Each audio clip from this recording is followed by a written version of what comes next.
ನಮಸ್ಕಾರ. ಟಿ20 ವಿಶ್ವಕಪ್ನಿಂದ ಹೊರಬಿದ್ದ ಬಳಿಕ ಅತ್ತನು ಪಾಕ್ ನಾಯಕ. ಬಳಿಕ ನೀಡಿದನು ಸ್ಫೋಟಕ ಹೇಳಿಕೆ. ಭಾರತದ ಮೇಲೆ ಮಾಡಿದರು ಗಂಭೀರ ಆರೋಪ.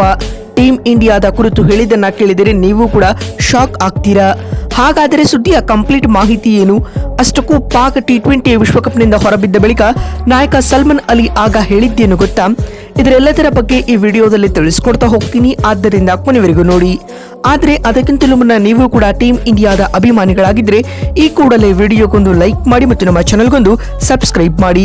ಹೌದು, ನಿನ್ನೆ ಪಲ್ಲೆಕೆಲ್ಲೆ ಸ್ಟೇಡಿಯಂನಲ್ಲಿ ನಡೆದ ಟಿ20 ವಿಶ್ವಕಪ್ನ ಸೂಪರ್ 8ರ ಪಂದ್ಯದಲ್ಲಿ ಶ್ರೀಲಂಕಾ ವಿರುದ್ಧ ಪಾಕ್ ಗೆದ್ದರೂ ಕೂಡ ಟಿ20 ವಿಶ್ವಕಪ್ನಿಂದ ಹೊರಬಿದ್ದಿದೆ ಸ್ನೇಹಿತರೆ.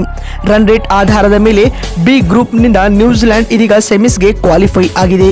ಈ ಮುಖ್ಯವಾಗಿ ಇದೀಗ ಟೂರ್ನಿಯಿಂದ ಪಾಕ್ ತಂಡ ಹೊರಬಿದ್ದಿದೆ. ಇನ್ನು ಇದಕ್ಕೂ ಮುನ್ನ ಪಲ್ಲೆಕೆಲ್ಲೆ ಸ್ಟೇಡಿಯಂನಲ್ಲಿ ಆರಂಭಗೊಂಡ ಈ ಪಂದ್ಯದಲ್ಲಿ ಟಾಸ್ ಸುಟ್ಟು ಮೊದಲು ಬ್ಯಾಟಿಂಗ್ ಮಾಡಿದ ಪಾಕಿಸ್ತಾನ ಎಂದು ಕಂಡು ಕೆಳರಿಯದ ಭರ್ಜರಿ ಬ್ಯಾಟಿಂಗ್ ಪ್ರದರ್ಶನವನ್ನ ನೀಡಿತು. ಓಪನರ್ಸ್ಗಳಿಬ್ಬರಾದ ಫಕರ್ ಜಮಾನ್ ಹಾಗೂ ಸಾಹಿಬ್ಜಾದ ಫರ್ಹಾನ್ ಮೊದಲ ವಿಕೆಟ್ಗೆ 176 ರನ್ಗಳ ಹೈಯೆಸ್ಟ್ ಎವರ್ ಪಾರ್ಟ್ನರ್ಶಿಪ್ ಕಟ್ಟಿದರು. ಆದ್ಯಾಗೂ 20 ಓವರ್ಗಳಲ್ಲಿ ಪಾಕ್ 8 ವಿಕೆಟ್ ಕಳೆದುಕೊಂಡು 212 ರನ್ ಕಲೆ ಹಾಕಿತ್ತು. ತಂಡದ ಪರ ಸಾಹಿಬ್ಜಾದ ಫರ್ಹಾನ್ 100 ಹಾಗೂ ಫಕರ್ ಜಮಾನ್ 84 ರನ್ ಬಾರಿಸಿ ಗರಿಷ್ಠ ಸ್ಕೋರ್ ಎನಿಸಿಕೊಂಡರೆ, ಇತ್ತ ಮಧುಶಂಕ 3 ವಿಕೆಟ್ ಉರುಳಿಸಿದರು. ಈ ಗುರಿಯನ್ನು ಬೆನ್ನಟ್ಟಿದಂತಹ ಶ್ರೀಲಂಕಾ ನಿಯಮಿತ ಅಂತರದಲ್ಲಿ ವಿಕೆಟ್ ಕಳೆದುಕೊಳ್ಳುತ್ತಲೇ ಸಾಗಿತು. ಆದ್ಯಾಗೂ ಮಿಡಲ್ ಓವರ್ಗಳಲ್ಲಿ ರತ್ನ ನಾಯಕಿ ಅರ್ಧಶತಕ ಸಿಡಿಸಿ ಮಿಂಚಿದರೆ, ಕೊನೆಯ ಹಂತದಲ್ಲಿ ಬಿರುಸಿನ ಆಟವಾಡಿದ ದಶುನ್ ಶನಕ ಪಾಕ್ ತಂಡದ ಲೆಕ್ಕಾಚಾರಗಳನ್ನೆಲ್ಲ ಬುಡಮೇಲು ಮಾಡಿದರು ಸ್ನೇಹಿತರೆ. ಕೊನೆ ಓವರ್ನಲ್ಲಿ 28 ರನ್ಗಳು ಬೇಕಾಗಿದ್ದಾಗ ಬ್ಯಾಕ್ ಟು ಬ್ಯಾಕ್ 6 ಬಾರಿಸಿ ಪಾಕ್ ತಂಡದ ನಿದ್ದೆಗೆಡಿಸಿದರು. ಆದ್ಯಾಗೂ ಕೊನೆಯ ಹಂತದಲ್ಲಿ ಪಾಕ್ 5 ರನ್ಗಳ ಗೆಲುವು ಪಡೆದುಕೊಂಡರೂ ಕೂಡ ಇದೀಗ ಟಿ20 ವಿಶ್ವಕಪ್ ಟೂರ್ನಿಂದಲೇ ಹೊರಬಿದ್ದು. ಪಂದ್ಯ ಮುಕ್ತಾಯದ ಬಳಿಕ ಮಾತನಾಡಿದ ಪಾಕ್ ಕ್ಯಾಪ್ಟನ್ ಸಲ್ಮಾನ್ ಅಲಿ ಆಗ ಈ ರೀತಿಯಾಗಿ ಹೇಳಿದ್ದಾರೆ: ಈ ಗೆಲುವು ನಮಗೆ ಯಾವ ದೊಡ್ಡ ಸೋಲಿಗಿಂತಲೂ ಕಡಿಮೆ ಇಲ್ಲ. ನಾವು ಬೋರ್ಡ್ ಮೇಲೆ 212 ರನ್ಗಳ ದೊಡ್ಡ ರನ್ ಮಾಡಿದ್ವಿ. ವಿರೋಧಿಗಳ ಮೇಲೆ ಒತ್ತಡ ಹಾಕಲು ನೋಡಿದ್ವಿ. ಆದರೆ ನಮ್ಮ ಎಲ್ಲ ಪ್ಲಾನ್ಗಳು ಬುಡಮೇಲು ಆಗಿವೆ.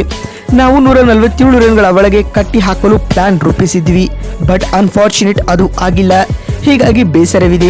ನಮ್ಮ ಬೌಲರ್ಗಳು ಮಿಡಲ್ ಓವರ್ಗಳಲ್ಲಿ ಮಾನಸಿಕ ಸ್ಥಿಮಿತವನ್ನ ಕಳೆದುಕೊಂಡಿದ್ದರು, ರನ್ ಪೋಲ್ ಮಾಡಿದ್ರು.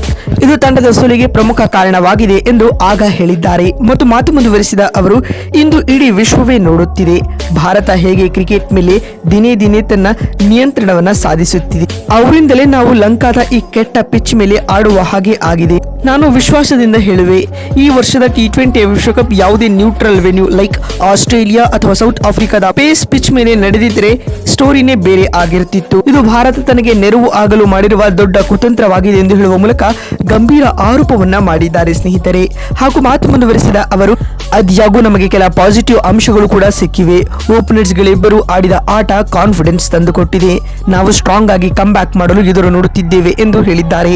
ಸ್ನೇಹಿತರೆ, ಪಾಕ್ ಕ್ಯಾಪ್ಟನ್ ಈ ಸ್ಟೇಟ್ಮೆಂಟ್ ಕುರಿತು ನಿಮಗಿರುವ ಅನಿಸಿಕೆಗಳನ್ನ ಕಾಮೆಂಟ್ ಮಾಡಿ. ಮತ್ತೊಂದು ವಿಡಿಯೋದಲ್ಲಿ ಸಿಗ್ತೀನಿ. ನಮಸ್ಕಾರ.